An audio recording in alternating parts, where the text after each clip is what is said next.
Hey everyone, happy Tuesday. Hope everyone's day is going well. And it is time for another episode of Day in the Life of Vintage Classic Specialist. So let's go through things here, see what happened around this place we call Vintage Classic Specialist today. So, to no one's surprise, Rafa worked on the 54 barn door. And let me show you what he did. I hope it's in here. Ah, yes, it is in here. So he made a floor mat that looks pretty amazing. So this is actually the mat that was in the back of this bus when we got it. Obviously much bigger piece, filling the whole cargo floor.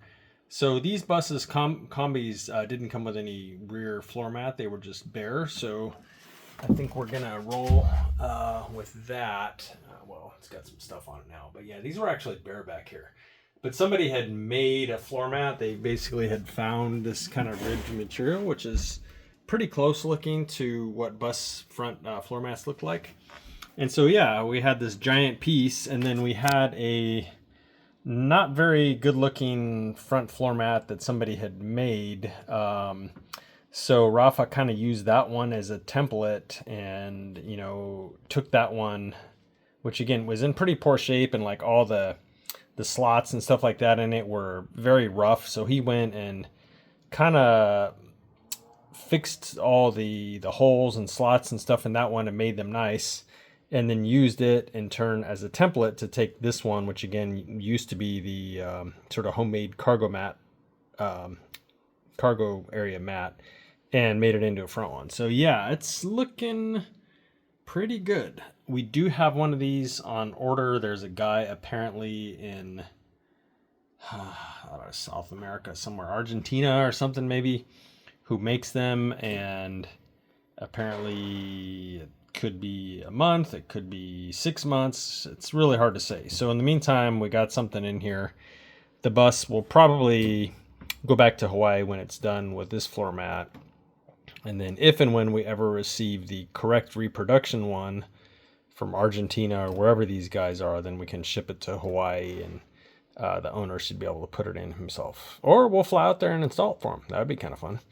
Anyhow, so yeah, that was a big part of Rafa's day, was trying to get a floor mat in here that looked correct and fit nicely, with nicely cut holes in it, instead of the sort of hacked up looking one that was in there when the current owner bought the bus. So that was a good chunk of his day, actually. The other thing that happened today is our painter painted these safari window frames, and they look amazing. So we had paint matched, of course, for this bus, and that's that paint. And the windows have been ordered and should be on their way from Wolfgang International. And I think, just about everything else is kind of coming together here. So these, I don't know, I was thinking we might have these fully installed by the end of this week. Well, by the end of Rafa's week, but that's tomorrow already, Wednesday. He works Monday, Tuesday, Wednesday. So these are probably not going to be finished up this week. And so anyway, but we're doing our best here. We're up against some delays and stuff like that.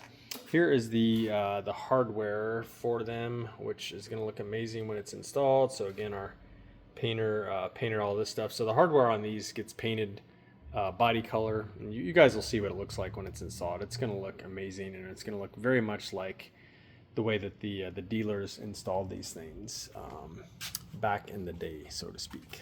It looks like we still need to paint the bracketry here, so that'll be up and coming. The other thing that Rafa did this morning was one last thing on our favorite possessed bus here, was the tag. So one right there goes behind the seat. So the owner had these, and he had just, for whatever reason, never remembered to send them to us. And so finally, when Eddie Collins was taking pictures and videos and stuff at the bus, he noticed that they weren't in there. And so he contacted the owner, and he said, "Oh yeah, I have those." So he shipped them to us. They were pretty gross. They were all covered in paint and stuff like that. So Rafa cleaned them up and got them looking good and went ahead and installed them. And so let's see if we can see this one. I don't know why I keep forgetting to bring a light with me, but oh yeah, you can see that one pretty easy. Yeah, so there it is. So that's in and looking amazing. So yeah, those just went in this morning. So that was part of Rafa's morning.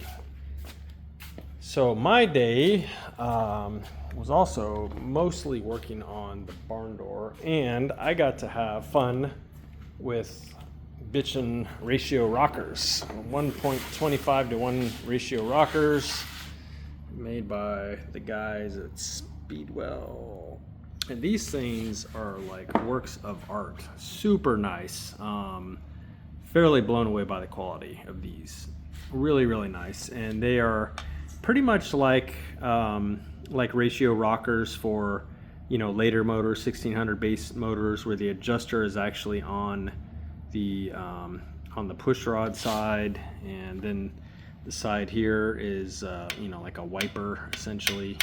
So pretty much the same configuration as like regular adjustable ones that you see for a lot of high performance, high lift ones, versus the stock ones where the adjusters are up here on the valve side. Anyway, but yeah, really, really nice hardware that they come with, and the adjusters seem really nice. And so yeah, I just spent some time messing around with those, looking at different setups. If you watch the channel, you know that I made this thing, which is an adjustable push rod that you use to figure out your push rod length. Again, this motor, the setup we're using, is separate cam followers and push rods. So unlike the stock ones where they're sort of stuck together as one piece, on these there's a lifter which is separate, and then the push rod kind of goes into it like a more traditional one.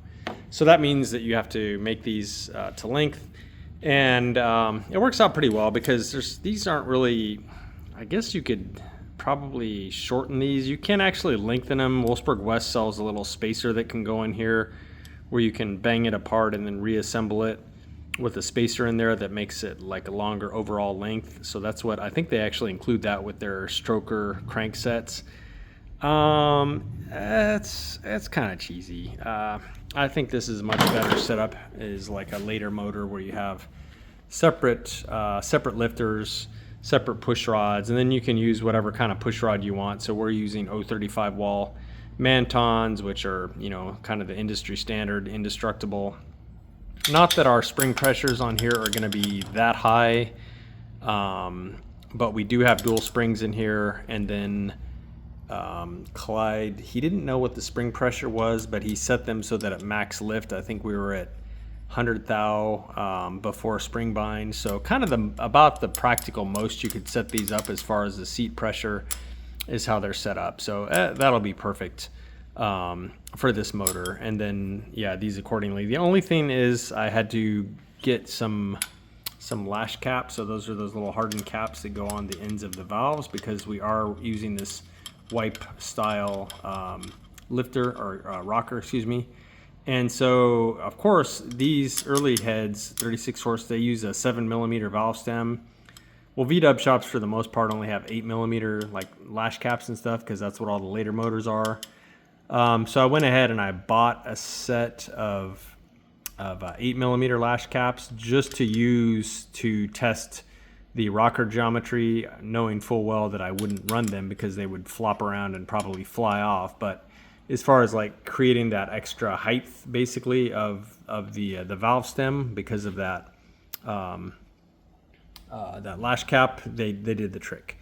And so the ones that I got, I think were 75 thou thick. So I found some at Summit Racing that are 80 thou thick. So those are on their way. And then I'll reconfirm this length, and then I'll probably go ahead and have AJ make these, because he's got a big lathe and he can cut them and stuff much better than I can with the tooling I have available. So yeah, the next day or so probably we'll finalize all this and put the rockers together with the Manton push rods and all that fun stuff. So coming right along, slowly but surely, I suppose. The other cool thing that showed up today from the same guys, boom, is these. So Speedwell also makes these very beautiful valve covers for 25 and 36 horse motors. They're bolt-on. They've got a bitchin' design. They have plenty of clearance in them, which is good because those rockers are kind of enormous. I'm not 100% sure that they would fit under stock valve covers. Probably have to modify the valve covers a little bit, but they will fit on these. They're made by the same guys, and this is kind of what they're made for.